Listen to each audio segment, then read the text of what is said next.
عورتوں کی نماز میں تھوڑا سا فرق ہوتا ہے، یعنی نماز میں تو ظاہر ہے کہ ارکان وہی ہیں سارے کے سارے، لیکن باڈی لینگویج میں تھوڑا سا فرق ہوتا ہے، کیونکہ عورت کو پردے کا حکم ہے، لہٰذا وہ جسم کی ایسی حالت کو اختیار کرے گی جس میں سمٹ نہ پایا جائے، جس میں پردے کا زیادہ اہتمام پایا جائے۔ تو کچھ چیزیں ایسی ہیں کہ جس میں مردوں اور عورتوں کی نماز میں تھوڑا سا فرق پڑ جاتا ہے۔ اس میں سب سے پہلی چیز تکبیر تحریمہ ہے۔ جب ہم اللہ اکبر کہتے ہیں تو مرد کانوں تک ہاتھ اٹھاتا ہے، اتنے اوپر تک، لیکن عورت صرف اتنے ہاتھ اٹھائے گی، کندھوں تک ہاتھ اٹھائے گی، زیادہ نہیں اٹھائے گی۔ تو تحریمہ میں عورت کندھوں تک ہاتھ اٹھائے گی۔ دوسرا فرق پھر جب وہ تکبیر کہتے ہوئے اللہ اکبر سینے پہ ہاتھ باندھے گی۔ مرد جو ہے وہ ناف کے نیچے ہاتھ باندھتا ہے اور عورت سینے پر ہاتھ باندھے گی، تاکہ اس میں بھی ایک طرح کا پردہ ہے کہ ہاتھ جو ہے وہ جسم کو چھپاتے ہوئے دکھائی دیتے ہیں، جسم کے ابھار کو۔ تیسری چیز جو ہے، رکوع میں مرد جو ہے وہ بالکل پیٹھ سیدھی کرتا ہے اور بہت مضبوطی کے ساتھ اپنے گھٹنوں کو پکڑتا ہے، اس طرح کہ اس کے چاروں طرف سے وہ گھٹنوں کو گھیر لیتا ہے اور مضبوطی سے پکڑتا ہے۔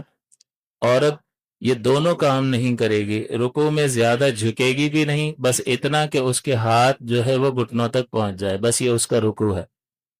جو مردوں کے رکوع کا ادنا درجہ ہے وہ عورت کے رکوع کا اعلیٰ درجہ ہے۔ اس میں اس کے لیے زیادہ پردہ اور زیادہ ستر ہے، لہٰذا وہ زیادہ نہیں جھکے گی کہ بس جس پر رکوع کا اطلاق ہو جائے، جس کو ہم کہہ سکیں ہاں یہ رکوع تک پہنچ گئے، بس اتنا، اور گھٹنوں پر زور دینے کی ضرورت نہیں ہے جس طرح سے مرد دیتے ہیں۔ تو یہ دو چیزوں میں فرق ہو گیا، مرد بالکل پیٹھ سیدھی رکھتا ہے، بالکل نیچے تک جھکتا ہے، اور وہ گھٹنوں کو بھی مضبوطی سے پکڑتا ہے۔ عورت میں یہ دونوں چیزیں اس کی نماز میں نہیں ہیں۔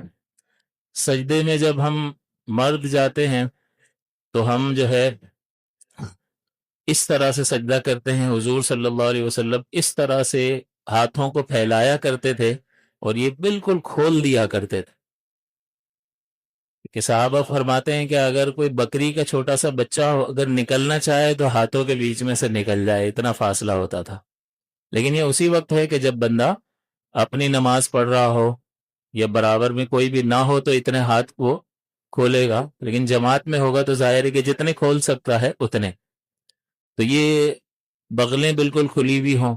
اسی طرح سے جب ہم سجدہ کرتے ہیں تو ہمارا پیٹ ہماری یہ رانوں سے جدا ہونا چاہیے، اسی طرح یہ پنڈلیاں جو ہیں اس حصے سے جدا ہونی چاہیے، تو ہر پارٹ الگ الگ ہمارا سجدے میں ہوتا ہے۔ لیکن عورت بالکل سمیٹ لے گی اپنے آپ کو، بالکل جسم اس کا سمٹ جائے گا اور وہ زمین پر اپنے آپ کو بچھا لے گی، یہ اس کے لیے زیادہ پردے والی صورت ہے۔ چنانچہ یہاں فرمایا کہ سجدے میں زمین سے بالکل چمٹ جائے گی۔ مردوں کی طرح سجدہ نہیں کرے گی عورت، کیونکہ اس کے لیے، عورت کے لیے اس طرح سجدہ کرنے میں ستر اور پوشیدگی نہیں ہے اس طرح۔ اور اس پر حدیثیں موجود ہیں کہ عورتوں کی نماز کے بارے میں مصنف ابن ابی شیبہ اور دیگر مقامات پر بہت ساری حدیثیں ہیں۔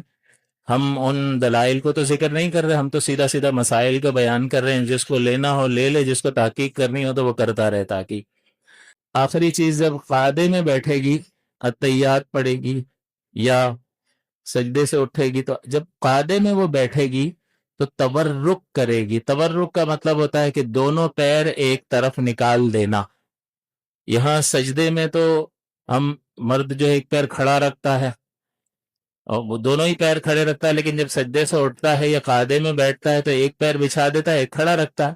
لیکن عورت دونوں پیروں کو اپنی سیدھی طرف نکال دے گی اور بالکل زمین سے چمٹ کر رہے گی۔ تو قعدے میں عورت تورک کرے، یعنی دونوں پیر سیدھی جانب نکال دے۔ تو بس یہ تھوڑا سا باڈی لینگویج کے حساب سے کہ اس کو جسم کس طرح سے رکھنا ہے۔ تو اس میں ضابطہ اور قاعدہ یہ ہے کہ جس میں زیادہ پردہ ہو، جس میں زیادہ ستر ہو، ویسی حالت کو اختیار کرے۔ تو دیکھیں یہاں عورت کے ستر کے لیے، اس کے پردے کے لیے شریعت عبادت میں بھی کتنا اہتمام فرماتی ہے۔ تو پھر خود سوچیں کہ غیر محرم کے سامنے بغیر پردے کے آنا یہ شریعت کو کس درجے میں ناپسند ہوگا، اور ظاہر ہے کہ پھر اس سے معاشرے میں برائی پھیلتی ہے۔ تو بہرحال عبادت میں بھی فرق رکھا عورت اور مرد کی نماز میں۔ تو یہ چند چیزیں ہیں، 5 فرق ہیں تحریمہ میں، سینے پر ہاتھ باندھنے میں، رکوع کرنے میں، سجدہ کرنے میں اور قعدے میں بیٹھنے میں عورت اور مرد کی نماز میں فرق ہوتا ہے۔